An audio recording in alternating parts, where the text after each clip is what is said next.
Epic কার্ডের মধ্যে হরিয়ানার এপিক কার্ডের সংখ্যা দেখা যাচ্ছে এ রাজ্যে অনেক বেশি রয়েছে, এমনটাই বলা হচ্ছে।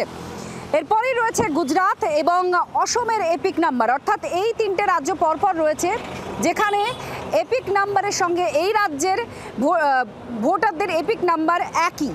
হরিয়ানা এপিক নাম্বারে এ রাজ্যে 600 এপিক কার্ড আছে। 28শে মার্চ ভোটার তালিকা নিয়ে সর্বদল একটা বৈঠক আছে কমিশনের। স্বীকৃত 8টি রাজনৈতিক দলকে নিয়ে সেই সর্বদল বৈঠক হবে।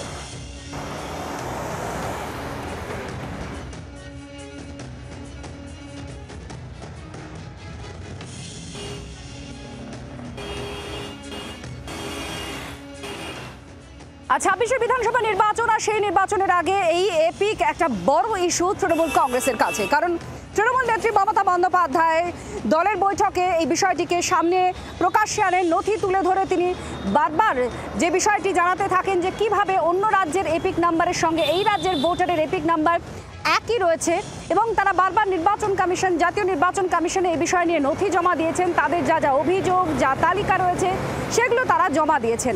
আর এটাই 26শে বিধানসভা নির্বাচনের আগে তৃণমূলের একটা বড় ইস্যু, অবশ্যই সেটা স্পষ্ট হয়েছে। জয়প্রকাশ মজুমদার তৃণমূল কংগ্রেস নেতা, তিনি কি বলছেন শুনুন এবার।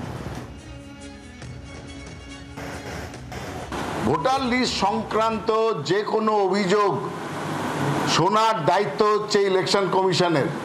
কেন বিজেপি অভিযোগ করছেন কিন্তু ইলেকশন কমিশনে যাচ্ছেন না? ত্রুটিহীন ভোটার লিস্ট চাই, আমরা ইলেকশন কমিশনকে বলেছি, ইলেকশন কমিশনের কাছে চিঠি দিয়েছি। বিজেপি কেন নির্বাচন কমিশনের দরজা খটখটাচ্ছে না? এর মধ্যেই রহস্যটা লুকিয়ে আছে। এর মধ্যেই প্রমাণিত হচ্ছে যে বিজেপি ভালো করেই জানে কার নির্দেশে কিভাবে এই জাল ভোটার লিস্ট তৈরি হয়েছিল। আর এবার শোনাবো বিজেপির রাজ্য মুখপাত্র শ্রমিক ভট্টাচার্য, তিনি কি বলছেন এই নিয়ে শুনুন। সর্বভারতীয় দল এরকম মান না মান হামতারে মেহমান বলে অন্যের দরজায় পৌঁছে যাবে? সারা ভারতবর্ষে বিজেপি বিরোধী যারা রাজনৈতিক দল আছে তারা দিল্লির নির্বাচন থেকে শিক্ষা নিয়েছে। দিল্লিতে তৃণমূল কংগ্রেস যে আপের পাশে দাঁড়িয়েছিল, কংগ্রেসের সঙ্গ ছেড়ে পরিণতি কি হয়েছে সকলের জানা। তৃণমূলকে যে ছোঁবে সেই ডুববে। বাংলার আওয়াজ, বাঙালির আবেগ, জি 24 ঘন্টা।